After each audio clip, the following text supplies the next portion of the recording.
What's up, everybody? Hello and welcome to episode number 268 of the VK Bros with Jason and Alex Von Cannell. The weather has officially shifted, hasn't it, Alex? It is warmer. Yeah, it's hot. We're in spring. It's, due to climate change, it's way hotter, way sooner than it's ever been before. We should all freak out. But I also must say, too, that for me, this is like my favourite time of the year, right? It's just that transition out of the cold dankness of winter. When things start warming up, the sun starts rising earlier in the day, you just get a little bit more energy, a little bit more positive feelings. The animals are getting stuck into each other in the local area, creating new life. It is the time for new beginnings. And on that note, I just wanted to start the show with something a little bit random, because I was outside last night and I heard a noise over the back fence. And the noise, I understand what the noise is, and for audio listeners, I'm not going to tell you what the noise is until we play this clip. For viewers, you'll be able to see what the clip actually is, but if you've never heard this before, you might find it a little bit interesting.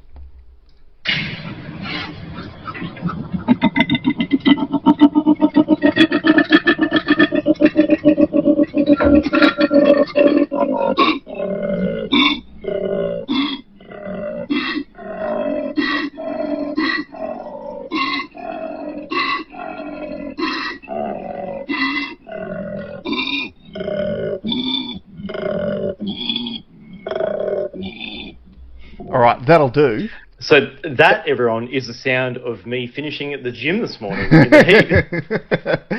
No, for those of you who are not aware, that is actually the mating call of the koala. And at about 10 o'clock last night, I went outside to put the bins out before I forgot, because I picked them up very early on a Friday morning around here, and heard that over the back fence. And I can still remember years ago when we first moved to this area, and the first time I ever heard it, and I was like, what is that? Like, what is going on out there? Like, it sounds like a bear, right? Oh, fully. Yeah. Oh, yeah. It sounds scary. Yeah. So anyway. Well, it's funny because I've got a possum that is sometimes in the tree next to my bedroom, mm-hmm. and they make a terrible sound too. Yeah. Not as deep and guttural as that, but legit, that's very similar to after I do conditioning, to the sound that I make when I'm heaving for air. Yeah, so in other words, what you're doing is you have just finished lifting heavy weights, and then you are signaling to the ladies at the gym that you are ready. Yeah, well, not just the gym, everyone in the surrounding area as well. I make it known. Now, signaling is something that will come into play a little bit later on. I want to start the show off a little bit differently this week. There's been a lot of heavy stuff going on in the world. There's a lot of, I know you guys tune in to hear about, cut through the noise to give you the signal of the things that are happening. I'm sure we'll discuss some of these things later on in the show. But I want to start off with a brief story, and then I want to get into something a little bit esoteric as well, which this is unprompted for Alex. He doesn't know about it, so we'll see how the discussion goes. But the first I'm all about that life, so I'm looking forward to it. Yeah. The first thing I want to start with is a brief story about what happened this morning between myself and my son. And so I have a 5.5-year-old and a 3.5-year-old, and the 5.5-year-old has obviously inherited my genes, because he had a cup of water in the lounge room this morning, which he knocked over and spilled it everywhere, which is something I was notorious for doing when I was also a child. And he spilt it on the ground, and I said, quick, pick it up, and he quickly picks it up, and I said, all right, go and get paper towels and start cleaning it up. And he didn't move fast enough for me. So I'm like, dude, do it before it soaks into all the carpet, man. Let's go. And he's like, Dad, it's just water. Don't worry about it. I'm like, dude, do it now. So anyway, he reluctantly gets the paper towel, and I'm getting him to clean up after himself and all those sorts of things. And it was fine. So he's cleaned it up and he's done all the right things. So one of the things I always try to teach my kids is it's not the mistake that matters, it's what we do next that actually matters, right? Because mistakes are going to happen. Let's not feel guilty about our mistakes, but what we do next is really the important thing. And so about 3 minutes later, he kicked the cup over again. And my response to it was, I got the paper towels, because I moved quickly, and I used the paper towels to sop up the water, and he laid there laughing at me. So I then picked up the soaking wet paper towel and I wringed it out on top of his face. And all the water splashed all over my son's face. And for parents, you'll know this look. The immediate look he gave me was this one, which is the my eyes are about to well up and I'm about to start crying look. Right? Yeah. To which I replied, Nate, it's just water, mate. It's not a big deal. And at that moment, he looked at me and I looked at him and he started laughing and I started laughing. We learnt our lesson and we've moved on for the day. Now, the reason why I wanted to share that story with you is because one of the things that we have seen so apparent in media and social media for years, but particularly over the last week, is the subject of framing and how each certain story can be framed. And so, like, for this particular example, a far left person might frame this news story as far-right podcaster jokes about child abuse. Someone on the right might say, light-hearted family touching moment between a father and his son. A learning experience, right? So, like, the framing is always different. And I was speaking to Alex about this during the week. I had one of the things that I have taken upon myself since the Charlie Kirk incident a week ago is I want to do a bit more of what Charlie was doing. And what Charlie was doing was trying to reach out to people that disagreed with him, allow them to share their views, share his views in return. They don't necessarily have to agree on things, but the hope is that through that dialogue, you'll both have a greater understanding of the situation itself and also the other person's feelings on the matter. Because as we all know, with most situations, the truth is usually somewhere in the middle. So if you can actually reach out to people who disagree with you, you might be able to get to that middle ground a lot faster and stop a lot of the more divisive things that happen. And I had a friend of mine who is a member of the LGBTQ community share a post in their story which was essentially a very feminist-centric story about how the Trump administration had done this disgusting thing by relabeling women's contraceptives and how that this was going to be an attack on women's reproductive rights and the same sort of rhetoric that we've heard for a long, long time. And so I did the thing that we always suggest to do on the show, which is I read the article. I didn't just go off the headline, I read the article. And the only thing that had actually happened that the Trump administration, the decision that the Trump administration had made is they were no longer going to be sending contraceptives to foreign countries as part of their aid programs. So let's talk about framing. If you're a far left person, you would frame it in the way that this article was framed, right? This is the Trump administration's attack on women's reproductive rights, ignoring the fact that on the right wing you might say, this is potentially a sensible fiscal policy because why should the US be sending contraceptives to foreign countries? Mm-hmm. And also from a liberties perspective, why is it incumbent on the US to send contraceptives to other countries? Can those countries not provide their own contraceptives if they need be? And so I sent the message out, and I tried to do it in the most olive branchy way possible, putting my views on the table, and literally just asking the question, why is it incumbent on the US to send these contraceptives? And I got no reply. I'm still left on scene to this day. And I get it. A lot of people don't want to participate in these conversations. I'm not going to force someone to participate in it, but if you post a political statement, I am going to reach out with hopefully an olive branch and try to get to an understanding in the middle. Because this news story, imagine if it was flipped the other way around. Let me give you this scenario, Alex.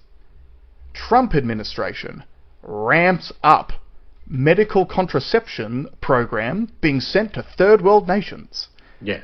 The Trump administration is trying to prevent genocide. The birth. Right. So it's all about framing.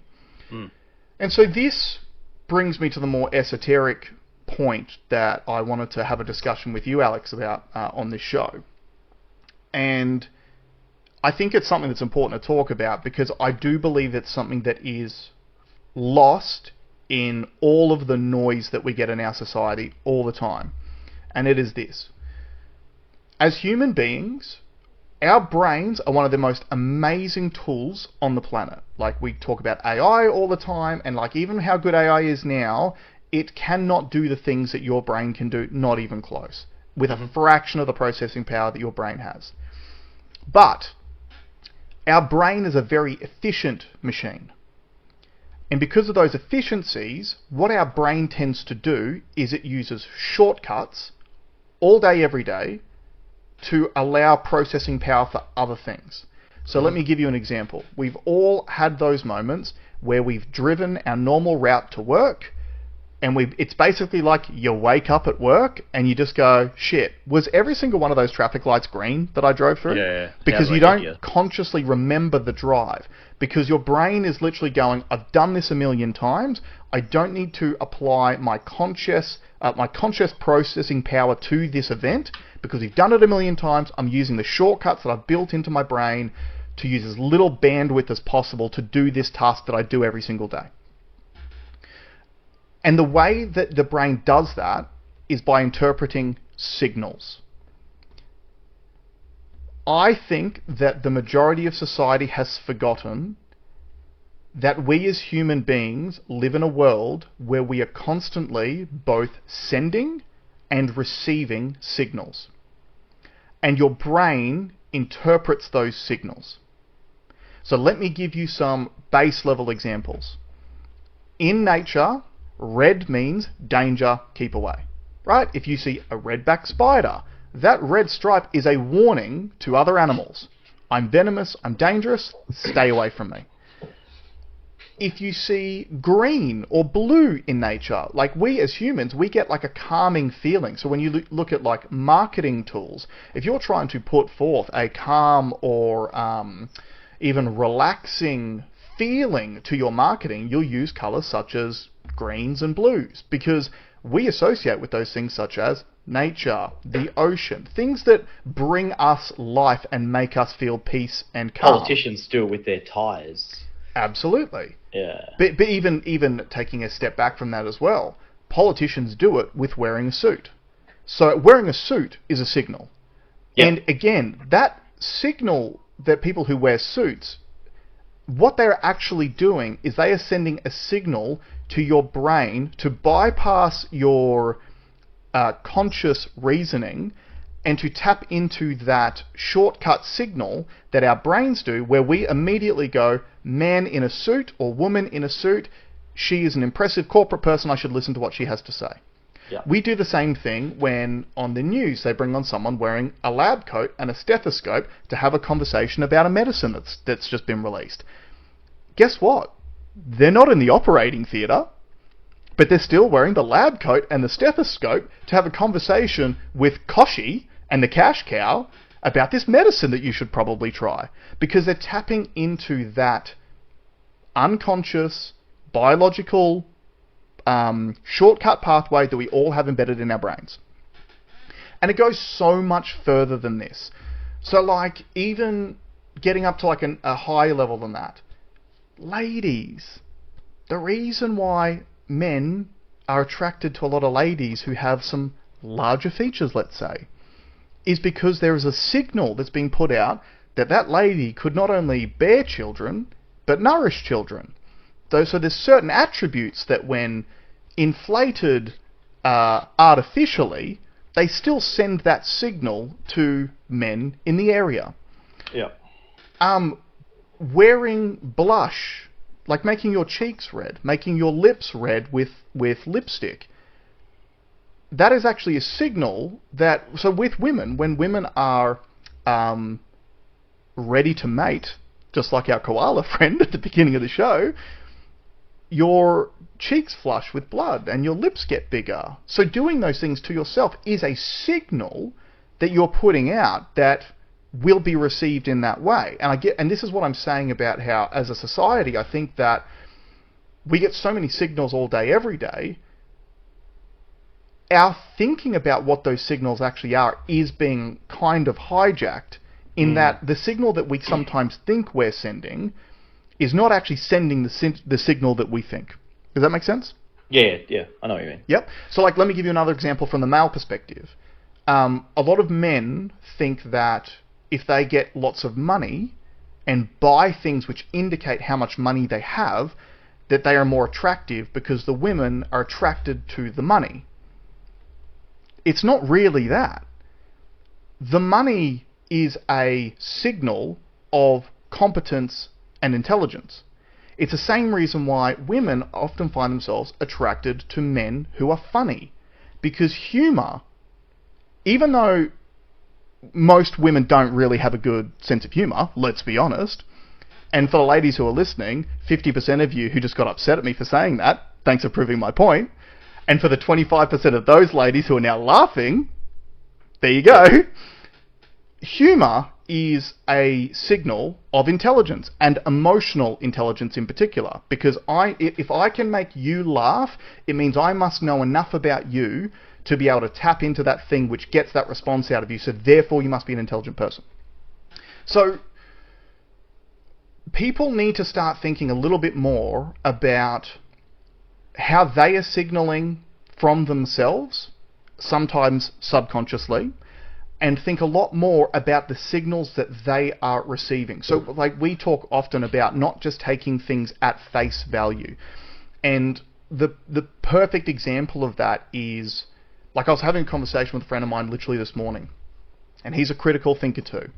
And the thing that kept coming up was the fact that the sign that someone is a critical thinker is that they can have very strong beliefs on a certain subject, but when they are provided with evidence which contradicts their beliefs, number one, they're even open to receiving that information in the first place, and number two, they are open to updating their own thinking based on this new information. That is a massive sign of a critical thinker. It's also a massive sign of intelligence, and it's a massive sign of being a rational human being. And that's something that is being sorely forgotten in society at the moment too, and you're seeing a lot of it.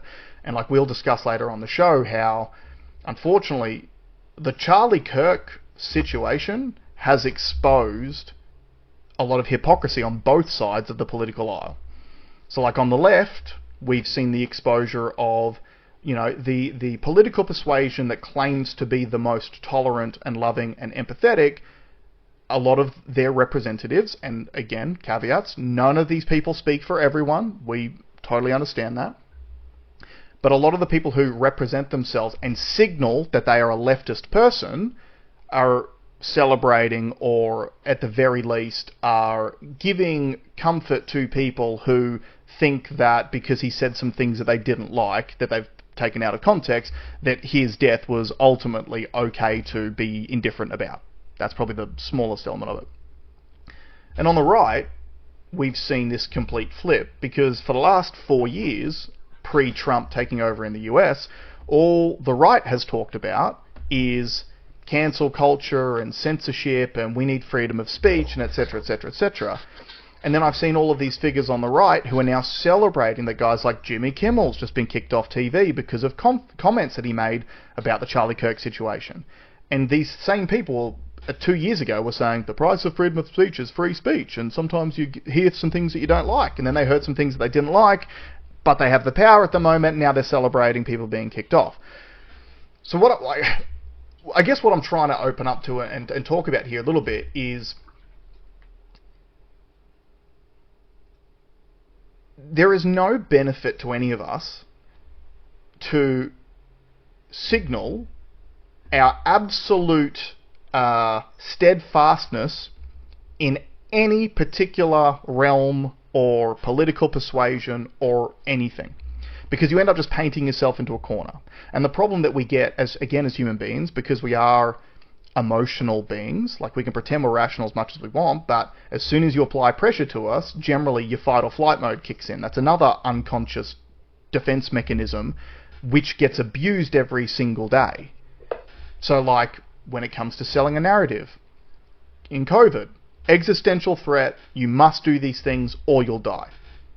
That's your fight or flight mode being leveraged against you to go along with things that you never normally would have agreed to.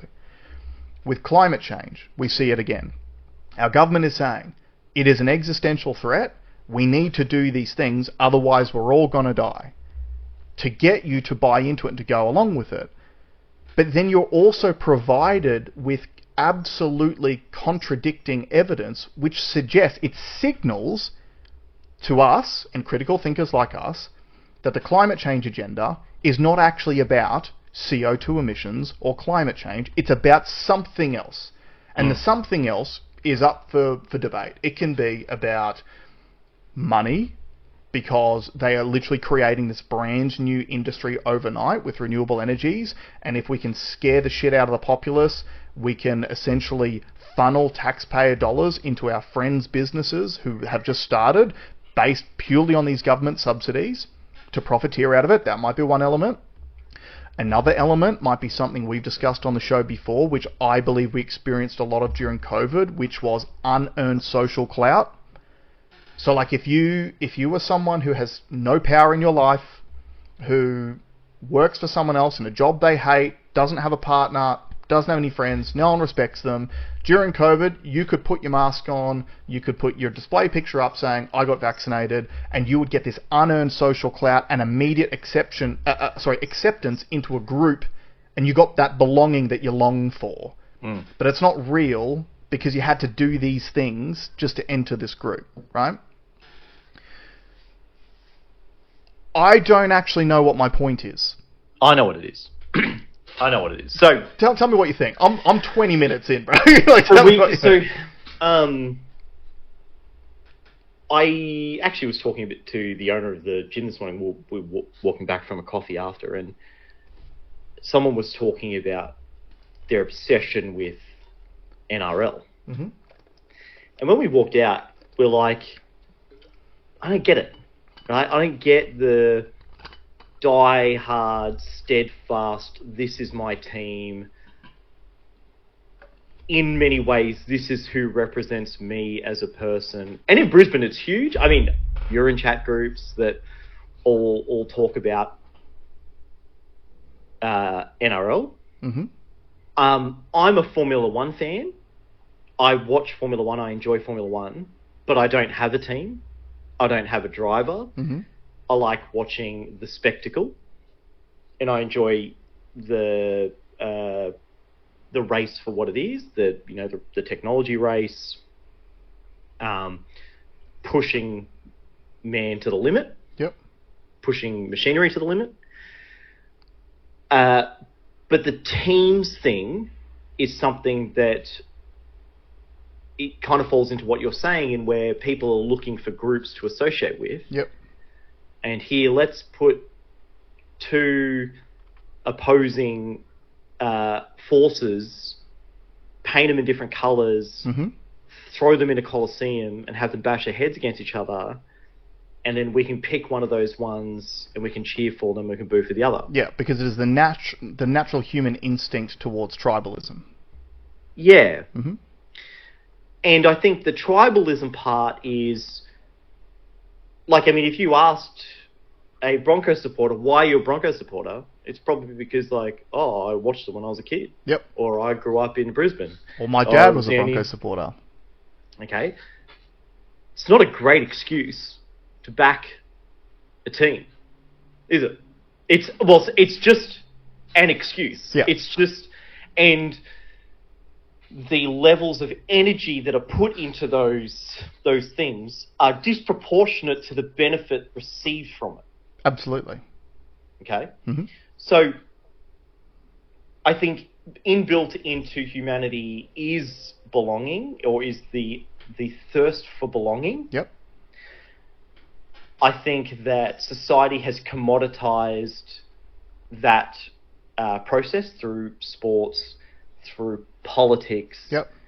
through marketing of different brands. Like, just on that note, let us know in the comments, if we released a merch line, would you guys buy our merch so you could signal that you're a VK Bros listener? Let us know in the comments. I mean, that could be a different thing, right? So that might be, hey, I want to support these guys, I want to give them some money. Mm-hmm. But I would paint more of an example like if you had the choice between Coke or Pepsi, which one are you choosing, and do you always choose that one? And is it because of the taste? Or is it because of something else? Well, you see, as a white person, I have to choose Coke. And because Pepsi's not for you. Well, that's right, because Pepsi was marketed towards black people. Yeah.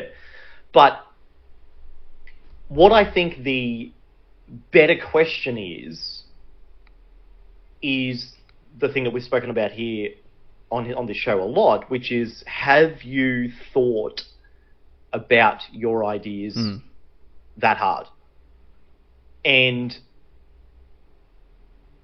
you can test yourself, like a real easy test, and you don't, this doesn't take much effort. Ask yourself to strongman your own idea. So test yourself and go, well, what is the opposite framing I could do for this thing that I feel about right now? If you can't do that, if you cannot find the opposing view of it, you haven't thought that much about it. Yep. And look, I've tested myself too, and I've been in situations where I cannot see it. So what do I have to do now? Well, I have to go searching for it because now I know I'm misinformed. Now I know, I've only got half the story here. Yeah. I need to seek out the other half. And then once you've done that, once you've tested your ideas, now you can have an opinion. And the beauty is where you become, where you pass the VK Bros test is if someone asks you a question about that topic, if someone presses you on it, you're going to have a retort. You're going to have, because you've thought in more layers about that topic. That post that your friend put up, she hadn't thought about it. That's right. She got an illicit response. She felt like it was an attack on her personality. She shares it. She expects to get the other people that think the same way that she thinks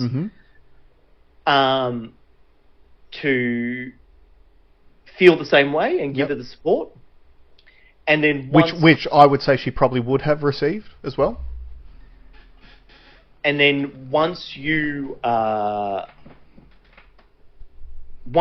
questioned it, and she knows there's nothing there, she's not going to make herself feel stupid. Yeah.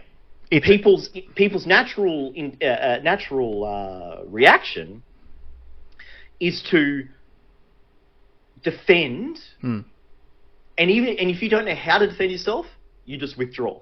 Yep. So that's a natural thing too. But that's the test. The test is, am I doing this just because the team says so? Am I doing this? Now, is this idea real? Could I argue the opposite thing to the thing I feel? And do I actually have a deep understanding of this? And the answer might be no. And if it is no, you might not bother sharing those things. Yeah, that's right. Because that's the other thing I want to say too. A lot of the online discourse that I have with people, and they're friends of mine, I don't get in. I only put jokes in chats. I don't get into conversation with people. It's futile. The chances of changing someone's mind online is next to zero. But friends of mine where I've had disagreements with, when I talk to them in person after the case, it's a completely different thing. Yeah, for sure. But the internet is not a real representation of the world. No, it's not. And you can easily let it stomp on your head, right? If you were to believe what the algorithm is telling you, you will be burnt out. Can I give you a funny story about that? You do not get any more accurate depiction of how powerful the algorithm is until you become conspiracy therapists like Alex and I, and you're essentially the conspiratorial safe space for a bunch of your newly awakening friends who start sending you information that they have seen for the first time, and then you notice which algorithm each friend is being fed, and it's all different. Well, okay, so I actually had tested this idea sometimes. I will try and get, I'll look in the comments. So let's say we are both we're both looking at the same piece of content. Mm-hmm. I go to the comments, I'll screenshot the comments, and I'll send it through to them, and I'll say, can you screenshot the comments that you see? Mm. Often they overlap, but sometimes Yeah, they don't. they don't. Sometimes, and it's never like just a couple of little different things. It's the polar opposite of what I'm seeing. So now that I know that the reaction of the person that's received this information has been algorithmically fed to them. Correct. And it's the ultimate thing, because the content is one thing. To me, it's the comments which confirm people's biases the most. Because the content might confirm your bias already, but we all go to the comments. We all want to see what other people are thinking about that particular thing. So when you go, this piece of content confirms my bias, but then I go into the comments and all the comments also confirm my bias, bang, you're locked in. If you go to a piece of content which disagrees with your bias, and you're like, oh, I bet everyone's having a field day with this one, and then you go into the comments and all of the comments disagree with the piece of content and then confirm your bias, that then confirms it for you even more. But what Alex is saying is that the comments on both sides on most of these posts, especially large ones, probably exist, but you're only being shown the ones that your algorithm wants to show you. Yeah, like picture it this way, like imagine a library that only holds one side of an argument. Mm. So the only information that's accessible is to validate one particular, let's use the oppressor versus oppressed thing. Mm-hmm. What if the library only provided knowledge around the viewpoint of the oppressor? Yep. And then what if there was another library that only showed the viewpoint of the oppressed? Mm-hmm. Now, would we go to that library? Is that library useful? No. It's not. Now imagine that library is in cyberspace and you don't even know that you're using that library because it's the one that's being shown to you. That's right. And you think that this is the world. It's not the world. Yeah, and so people in our generation, we are a very fortunate generation because we grew up in a time pre-internet, social media and smartphones, and we grew up with the internet as it became a thing. And we have watched it be corrupted over time. So the original internet was you having to actually know a web page to type into the browser to find the web page. And then came the search engine. And the search engine was this amazing tool because all of a sudden you could find places on the internet that you never even knew existed using the search engine. And then ad search came in. So search engines realized the majority of people are no longer accessing the internet directly. They're accessing it via us. They will come to us first to ask the question, and then we will direct them to the answer. And then ad search came in, which was when these search engines started charging companies money to have their search results pop up higher in your search algorithm. So then that level of corruption came in. And then it got even worse when you not only added the capitalist imperatives of businesses, but you added on top, well, now you've got government getting involved as well. And the government has decided that certain ideas are dangerous and therefore people are not allowed to see them. So then, like, we posted it many times on the VK Bros. During COVID, this new thing came in on Google, which we really, we found great pleasure in when it first started coming up. If you literally search for a piece of material that might have been seen as conspiracy theory, you got this notice up. Where is it? I would have posted it. I'll see if I can find it on the fly. But essentially, whenever you started to see this post come up, you sort of knew you were on the right track. Okay, here we go. So you would search for something. Now, in the example I posted up, it was Dutch court Bill Gates trial. Because there was a news story that was starting to circulate around social media about a Dutch court that was literally taking Bill Gates to trial over the vaccines. And you would get this notice. It looks like the results below are changing quickly. If this topic is new, it can sometimes take time for reliable sources to publish information. Check the source. Are they trusted on this topic? Come back later. Other sources might have more information on this topic in a few hours or days. So in other words... Nothing to see here. Move along. Well, no. It's not even that. It is... We don't know which side of this issue we're supposed to take yet. We need to consult with our stakeholders to decide what we're allowed to show you. Come back later when we've had these meetings. So we've seen this become corrupted over time. So on the one hand, you've got like the boomers who literally fall for everything online because they literally had no reason to challenge their beliefs from a very early age, because when we grew up in Australia, you had 5 channels. 7, 10, 9, ABC and SBS. That was it for the majority of the lifetime of these boomers. And all of those channels said the same things, essentially, on every single subject. So you would check it with a different source. Oh, it might be the newspaper that's owned by the same people who said the same thing. Oh, well, open and shut case, Alex. I know everything there is to know about this particular issue.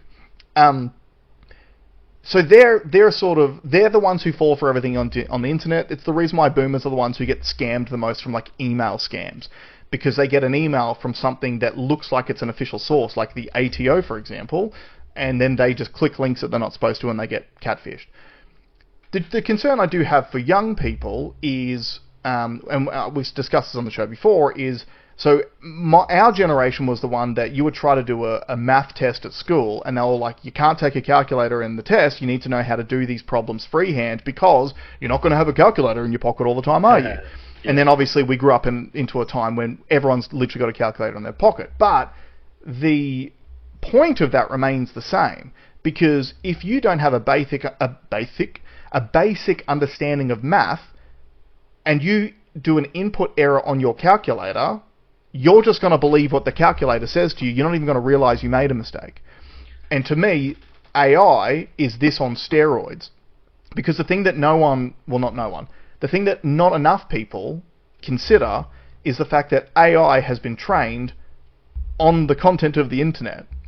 And as people who, literally, we know troll culture is a real thing, shitposting is a real thing. That shitposting has trained the AI, which now I think that you'll get a lot younger people, and I'm talking people who are single digits now, like my kids' age.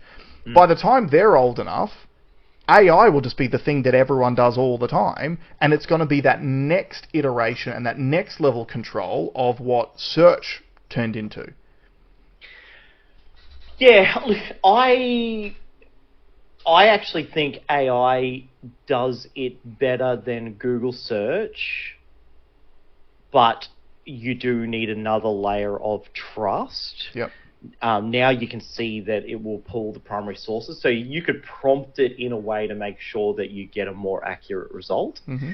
Or are you mindful of the question? So using your calculator analogy, if you don't know what the equation you need to punch into the calculator is useless. Totally, yeah, great point. So with AI, if you don't know how to prompt it correctly, I've got this mate, he's younger than me, we argue about things.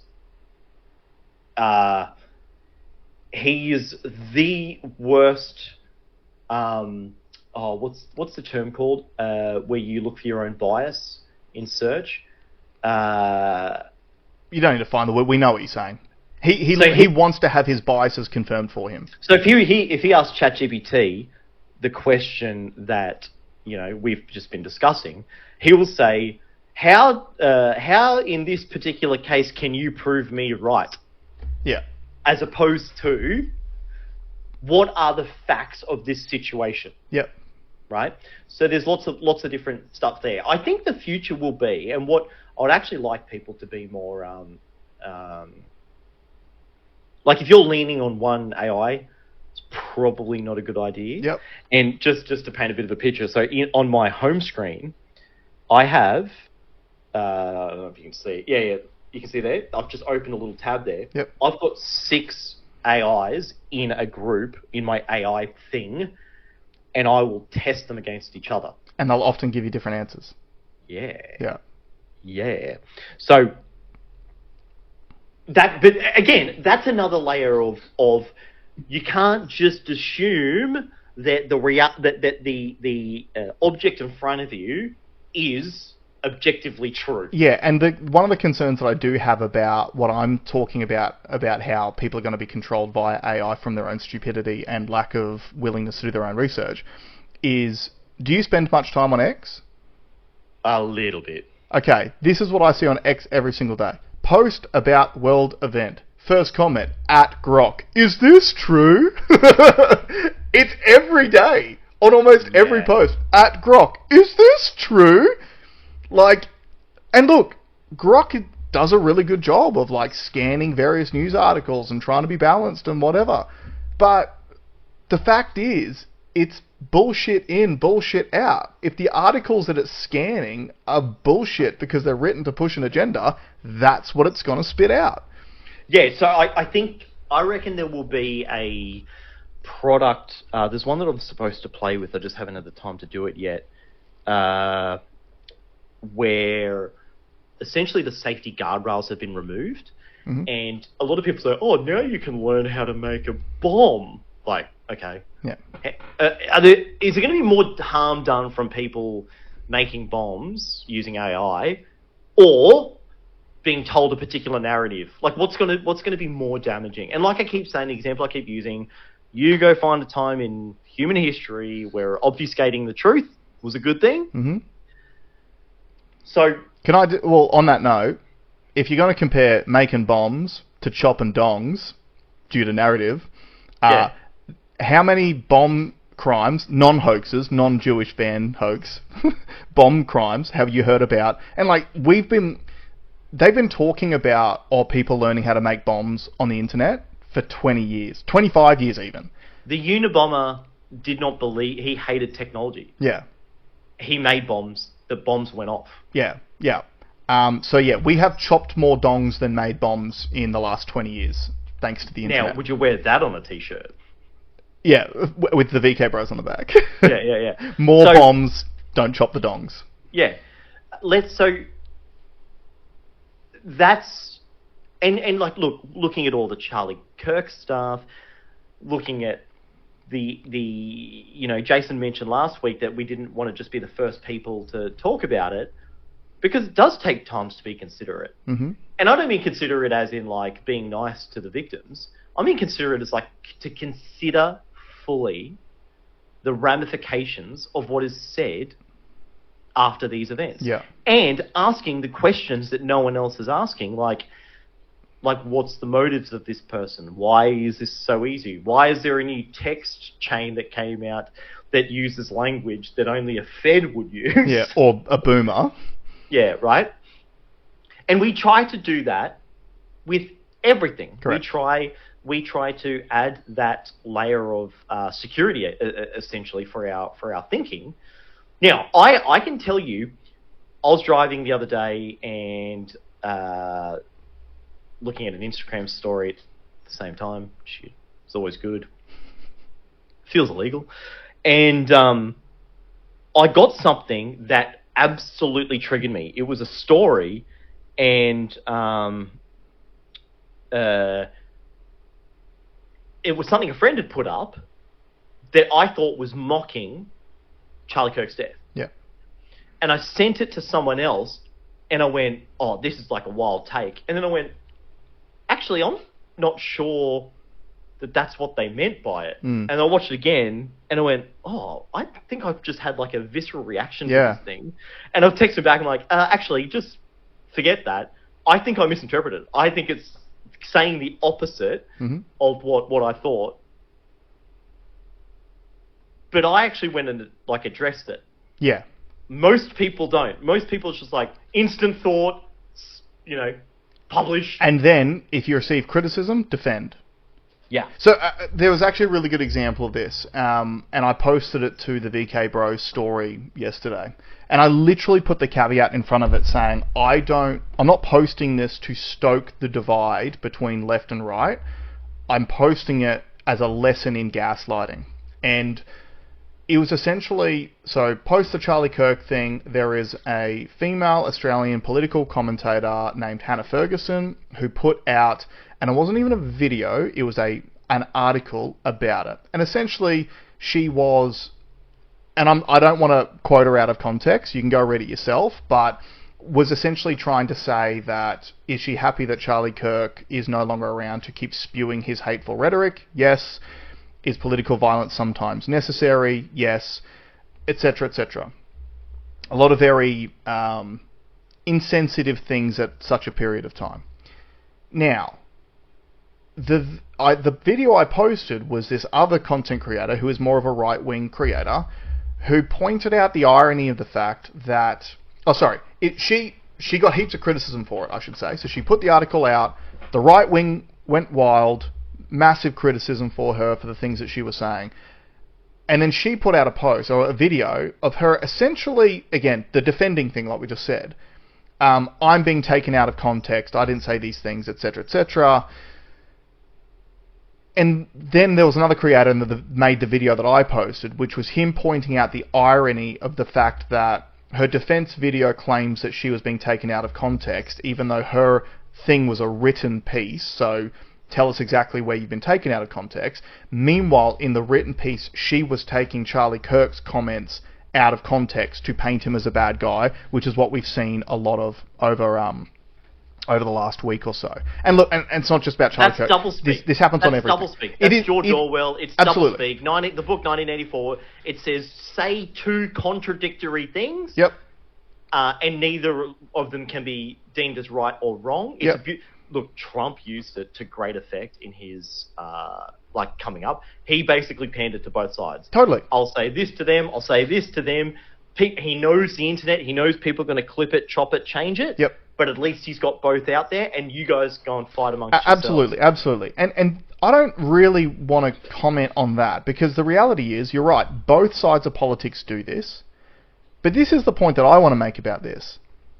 Hannah Ferguson's 26 years old. She is essentially an intellectual baby. And I don't mean that in a condescending term. I mean that in... Me at 26, I was probably clinically retarded.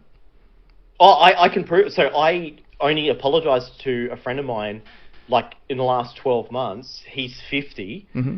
And we had an argument in a car years ago because I was pushing this... very progressive thing, and no, they need this and they need that, and he was like, well, have you thought maybe everyone needs it or no one needs it, and da-da-da-da-da.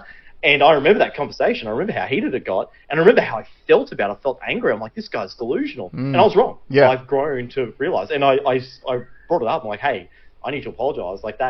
That conversation I had as a younger guy, I was an idiot. Yeah, I'm totally. wrong. Yep. I'm wrong. And that happens, and that's the thing, right? I'm 37 years old, you're 39.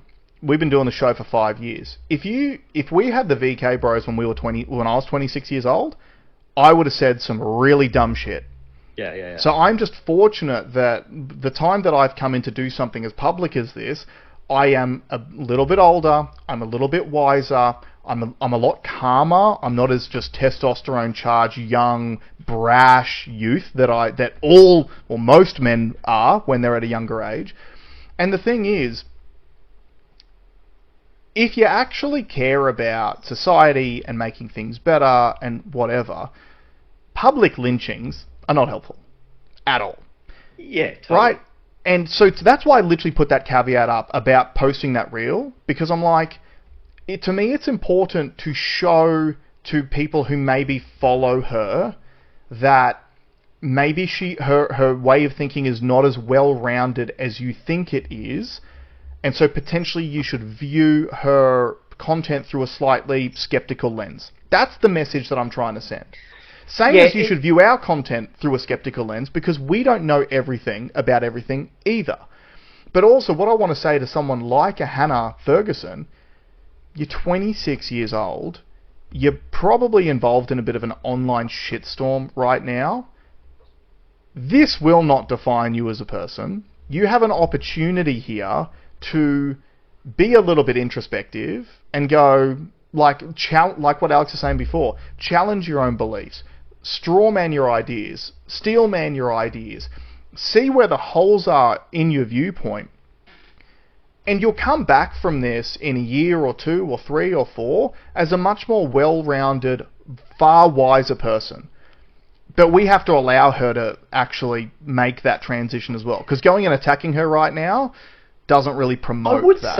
I would say from my observation of the difference between left and right is most righties go, oh, that lefty's a bit silly.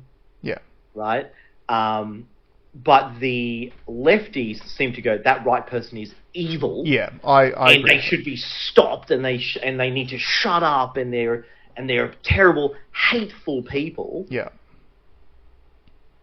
That's got to stop too. Like that's but not helpful. But again, like I feel the same way as you about that, and that's kind of been the line that's been around for many years. Is that, you know, the right feels like the left has bad ideas and should be ridiculed or not listened to, whereas the left thinks the right is actually evil. And you saw this with the Charlie Kirk thing was the perfect example. And this is where we talk about updating your beliefs, right? The left believes that the right is pro-Second Amendment because they're violent thugs who want guns to hurt people. Then the right had one of their figureheads murdered in cold blood right in front of them, and there was no response in violence from the right. So as a left-wing person who believed that about right-wing people, this is the sort of time when you got to go, hold on, if there was any a time that they should have retaliated with violence, it should have been right now, and they haven't done it. Maybe my thinking was wrong. And like I was having that conversation, so getting back to like that Trump post and about abortion and women's rights and everything, I was having a conversation with a female friend of mine during the week, prompted by that post, and I was talking about how, like Alex and I, from being in sales, we are extremely sensitive to sales and marketing speech because it is our life, right? Every word is a weapon. It can either be used for you or against you. And the thing that I personally found so disgusting in the lead up to the last presidential election and also the Queensland state election, because they happened around the same time, was that the leftist party in both of those campaigns was weaponizing abortion rights against women to win their vote. So what am I saying? They were essentially saying, so Kamala Harris from the Dems and Stephen Miles from Labor in Queensland were both saying, if the other guy wins, he's going to remove your right to have an abortion. That was the sales pitch, because they understand that as far as issues that can mobilize a female voter base, abortion is the most highly charged emotional thing. So they got really high numbers of the female vote because it worked. The marketing worked. But now it's September. We're 9 months in to both of these governments because the Liberals won in Queensland and the Republicans and Trump won in America. And 9 months in, there has been no change to abortion rights at all. So as a woman who was potentially susceptible to that marketing and that rhetoric, this is one of those examples where you have been presented with new information which contradicts your previous beliefs.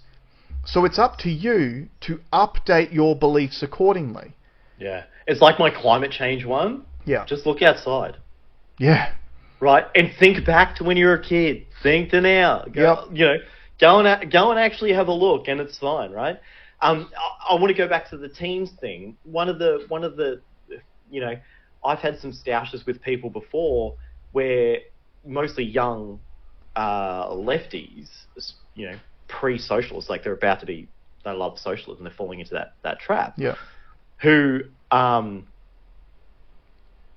treat me or use the arguments that have been told to them by lefties against righties to me. Yeah. And I have to keep reminding these people, I ain't right. Like I might lean conservative. I'm right of you, but I'm not right wing. I'm a libertarian. Yeah. So I hate the fact that we're having this argument about government policy at all because you still trust them and I don't. I don't trust any of them. So I want there to be no government. Yeah. So you're kidding me with all these talking points that you've been given by your coach, Yeah. your team's coach has told you to say this thing to get the other team. I'm not on the other team. That's right. Right? And now, the sorry. team I want you to play on is Team You. Mm-hmm. How about you start playing individual sport? And how about you start getting really, really good at playing the sport of life Mm-hmm. by assessing the game board and putting yourself in the best position to thrive in that game. Mm-hmm. I would argue, especially now, and I'm not being hyperbolic by this, algorithms have changed the game. I agree. Before, when we only had like 4 news stations, it was a 50-50, there was two on the left and 2 on the right. However many newspapers, probably 6 newspapers. There was a local paper that didn't tell you anything. But now you have a personally curated algorithm that you think you're in control of, but you're not, because these algorithms are not public information. They're private information, private IP held by big tech. Yep. And for them to get what they want out of this relationship with you, they need you to be glued to it. Absolutely. How do they keep you glued to it? Let's keep you angry. Let's keep you engaged. Let's keep you fighting. Yep. All right. Let's keep you scared. Let's keep you scared. Let's keep your sympathetic nervous system on the red line all the time. So I keep telling people, go touch grass, go look at the sun, go and talk to your friend, right? Go pick up the phone, ring him, go around the house, bring a 6-pack of beer, have a beer, have a yarn. But start playing the game for you. And I'll give you the tip. I have been doing that. Yep. Okay, I have been playing for me. I have not been playing for the team. I've got things in place that most people haven't considered yet. Yep. I'll be fine. Yep. No matter what happens, I'll be fine. Yep. I have already thought of whatever the worst case scenario is on that side, whatever the worst case scenario on that side. I've listened to every, small examples like what we've mentioned on this show. No political party whatsoever has one inkling, not one tiny percentage of thought on policy that helps small business. Yeah. They're not even considering it, right? So I'm using that in my algorithm to position myself. And I'll give you the tip. Voting any of those major parties in or out ain't going to do it. It's not going to fix it, all right?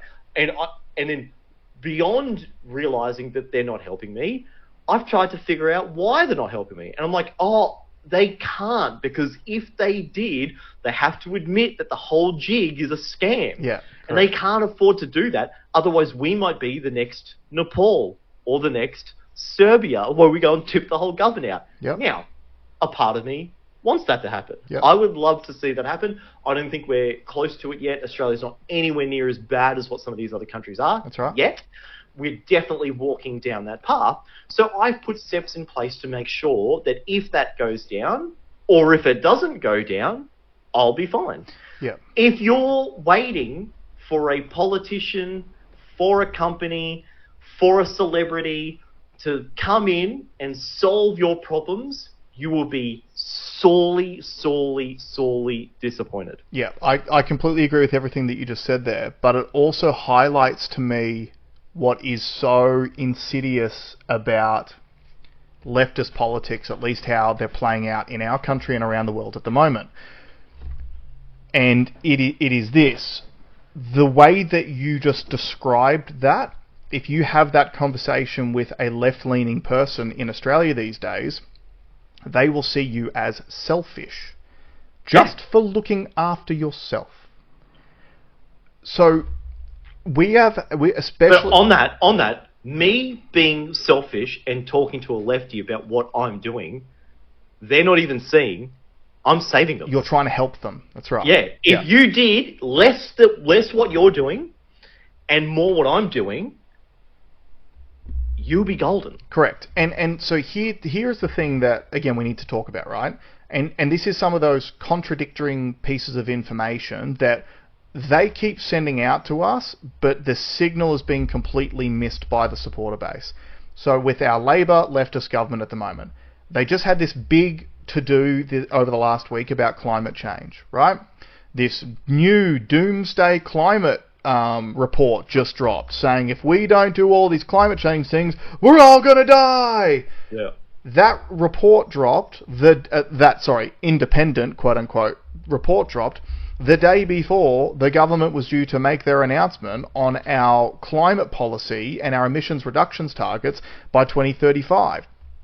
And so our government has come out and said, our target is between 62 and 70% reduction of emissions by 2035. Now, at the same time, so here's the contradictory information, right? The doublespeak. The doublespeak.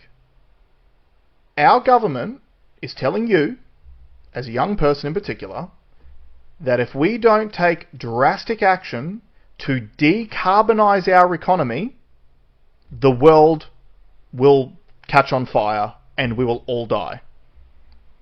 The same government mass exports our coal and gas resources to the two largest emitters of CO2 emissions on the planet, being China and India. So, having those two pieces of information has to signal to you something. No, should signal. It should. And if it doesn't, you have a cognitive dissonance issue, right? Yeah. So it signals to me this. Both of these things cannot simultaneously be true. So either CO2 emissions are the devil and we must stop them immediately, therefore we need to decarbonize our economy and also immediately stop exporting coal and gas to China and India. Well, I would argue that that falls into the same thing. Decarbonising your economy means stopping things that produce carbon. For sure. For being in the economy. Yep. Mining is in our economy, even though we're selling to someone else, it's in our economy. So decarbonising should involve not selling that stuff. Yep, ceasing all those mining operations, right? That would decarbonise the Australian economy. Ceasing, not seizing. Sorry, ceasing. Sorry, seizing is what they're careful, trying to... Be careful, Connie. Yeah, Freudian slip, right? Yeah. So you would cease that immediately. But they have not done that. So, that signals to me that this decarbonisation of our economy, whilst not decarbonising the element of it which actually causes the most global emissions, which is sending the coal and gas to China and India, who are blasting it into the same atmosphere that we share, signals to me that this must be about something else. Yeah. And that something else could be profiteering for their billionaire mates like Mike Cannon-Brookes and Twiggy Forrest, who've set up all of these renewable energy companies which are wholly and solely reliant on government subsidies, or it could be about controlling your population. Because if you can control how much energy someone is able to use, you can literally take away the means for them to do the things and the activities to take care of themselves and free themselves from systemic control. So like what Alex was saying before, he has made moves now, which means if the shit hits the fan, he's going to be okay. If you're a young person, you're pushing and supporting this anti-carbon narrative from the government, every year that you do that and vote these politicians in, you are closing the window of which you're actually able to get yourself out of poverty and get yourself to safety. And the thing is, we talk about first world countries and third world countries. The difference between a first world country and a third world country is the ability to leverage fossil fuels for your own prosperity. That's it. That's been the difference forever. Which is why it was so ironic when these climate councils and the UN and everything like that would literally invite delegates from all over the world and tell third world countries they're not allowed to develop their energy resources because of climate change. That is telling those people, you need to stay poor and destitute forever because of the climate. Meanwhile, Western mining companies were extracting the natural resources from those countries, for cheap or next to nothing to used in already carbonised economies overseas for capitalist meanings. Also, don't forget what a greenhouse does. Yeah. Greenhouse makes shit grow good. That's right. More heat, the more carbon, more water, more growth. The carbon stays in and shit grows. Yeah, so you guys know, I run a gardening business. One of the other reasons why I'm happy this time of year is because with the extra heat, we get more rain and therefore more growth, and I make more money, right? Because that's what it does. Now, that's just the climate change side of things. But the most insidious thing, a part of the leftist political messaging, which I have at the moment, is this. So Labor, their biggest marketing tool they use is white guilt, and we support all the minority groups. So they were talking about signals earlier. An Australian flag used to signal that you love this country and you're a proud patriot. And one thing that I would suggest for people to do, start singing the national anthem and actually listening to the words. You know, weird concepts like wealth for toil. It's literally in our national anthem. You'll become wealthy if you work for it. Right? Our lands abound in nature's gifts. Let's cut them all down and put up solar farms. Right? Start listening to the national anthem. It was written that way for a reason. We are the lucky country. But the problem with lucky people is if you hit the jackpot because you're lucky, you'll always squander it and lose it because you don't know what you've got until it's gone. Luxury beliefs. Right, absolutely. So here's the insidious nature of the Labor Party over here and leftist politics in general. They tell you every single day that they are the party who cares the most about the least fortunate in society. Care about kids. They care the most about the children. They care the most about the LGBTQ. They care the most about the poor. They care the most about the ethnics, the different colours, as long as you're not white. Not you, Whitey. You're a coloniser. So the problem then becomes, if that's the groups that you're marketing to, if you can create more and more members of those groups, you will have more voters. Mm-hmm. So we saw this with the March to for Australia. The rhetoric out of the left and leftist politicians was this: unless you are an Indigenous person, you are also an immigrant, so therefore you cannot march against immigration. Completely ignoring the point that it was mass immigration regardless of where they come from is what everyone was marching against. Mass immigration during a cost of living crisis, that's what the march was actually about. But ignoring that, unless you're an Indigenous person, you're an immigrant too. So then, an Indigenous person named Jacinta Numapinja Price criticised the mass immigration. And what do? They called her a racist. Because she said that, unfortunately, she is concerned that the amount of Indians Labor is bringing into the country will entrench voting blocs that support the Labor Party forever. Cos Samaras, who is a Labor Party pollster, literally created a poll which showed that Indian-born immigrants to Australia, 85% of them vote for Labor. So Jacinta Numapinja Price, an Indigenous woman, said a fact that was reported by a Labor Party pollster, and they told you that she was racist. But also, didn't Susan Ley kick her out? Yeah, because she's Labor Light. She's two wings of the same bird, right? That tells you everything. Totally. They're not here for you, dude. But again, the point that I'm making, right, is it's the double speak to get, it's literally a means to serve a political end. And the concern that I have the most about the way the Labor Party is entrenching itself in power in this country is that to keep it that way, they must create more members of marginalised groups every single day. Which means, if they hand out the most welfare to win your vote and your support, they will create as many poor people in this country as they possibly can. And Alex hit the nail on the head. Where is the small business policies of the Labor Party? There is none. Because small business is a vehicle for regular Australians to get themselves out of poverty without being a slave to someone else. So that's why there is no small business policy. That's why every single day, like we keep hearing we're in a housing crisis. Oh, we're in a housing crisis. We just need to build more houses. So how is it possible in a capitalist society with supply and demand economics that every fucking builder in this country is going bankrupt? Yeah. How is that possible? They have the hottest commodity going around, and they can't even stay afloat. But the Labor Party's telling you...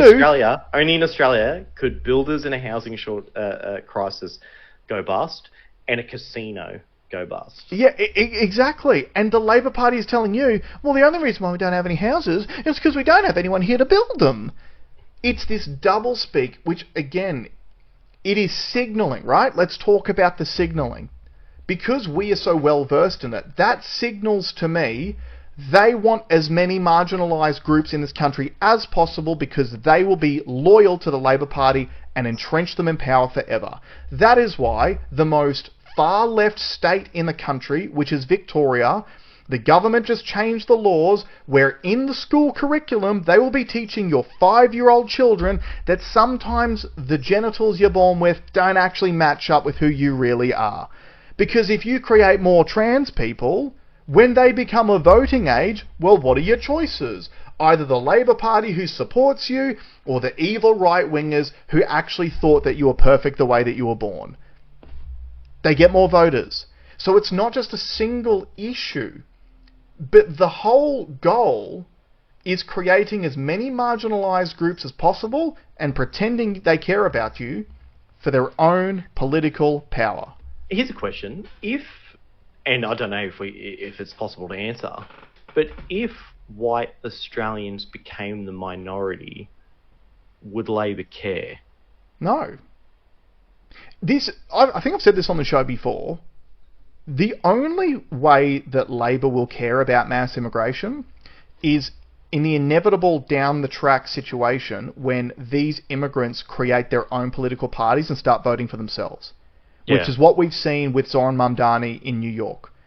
The liberal leftist Democratic Party is freaking out because they imported all of these people thinking that they were going to get their support forever, and now all of a sudden one of their representatives is up with some absolutely radical views, and he's probably going to be the next mayor of New York. Now they're freaking out and trying to figure out how to stop this.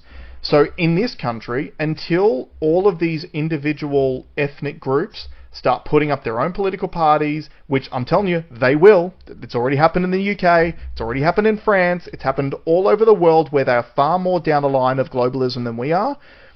When these people start voting for themselves, that's when Labor might change their tune. Because again, for them, it is all about power and political survival. And the concern that I have about leftists in particular, and when I'm saying leftists, I don't mean supporters, I mean governments that market themselves as leftists, is that we have seen, again, this is information that we have had put in front of our faces. They are willing to lie to gain power, and then they are willing to take authoritarian, totalitarian control to keep it. So Albanese, before he was elected PM, what were his promises? A $275 reduction in your energy bill. Right? He criticised the Scott Morrison government for their lack of transparency. We've spoken about on the show a million times. The rate of refusal of freedom of information requests has doubled under the Albanese government. It's a new record. It's a new record. And now they're literally trying to change the laws to state that they want you to pay for them up front, even if they're going to reject them, to further discourage you from making freedom of information requests. And the justification... What happened to National Cabinet? Didn't he say that he was going to get rid of National Cabinet? Exactly, and it still runs. An unconstitutional National Cabinet, which deliberates how they run the country without any public oversight, they're still running it. The justification they used for this, essentially trying to ban freedom of information requests, was because the E-Safety Commissioner's Office has received a 2,000% increase in freedom of information requests. Do you know why? Because they hide everything from the Australian people. That's why people are requesting to see the information. So again, this is the evidence that you've had put in front of you for people who lean left. The people that you supported lied to you to get power. They lied to you. Now they are taking authoritarian, totalitarian control to keep power. This has always been about their own political ambitions. It's never been about you. They don't give a shit about you, which is the reason why I'm telling you, trying to help you, just like Alex is trying to help his leftist friends. They are deliberately trying to keep you poor so you'll be dependent on them so you'll vote them in for their own political ends. They want your life to suck so that they can offer you a small morsel of money. Oh, we'll give you $75 off your electricity bill, which we've sent through the roof. They've told you they don't want the housing price to go down. They've told you. Exactly. They've told you this. They're even going to prop you in to prop the thing up. Like, it's the doublespeak. Yep. And Liberal is not the answer. As in Liberal Party, LNP. Liberal Party, LNP, is not the answer No. to address any of the things we've just spoken about, because they don't have a plan either. Because the only guy who was a member of the Liberal Party who actually had the right ideas was Jared Rennick, and they put a bullet in him. And they got rid of him. Because he was saying things that, even though they were literally in line with the Liberal Party's original charter, he was pushing real Liberal Party values. But that's not the agenda, bruh. Get the fuck out of here. So, anyway, long story short, because we have gone a bit long, you need to do what Alex said. You need to take care of yourself first. If you really do care about other people, and this is the thing that, like, it's the hardest part about this left-right mental divide that we constantly come up against. Most people who lean left are the nicest people that I know. And they lean left because they are kind. They are empathetic. They do want everyone else to have a better life.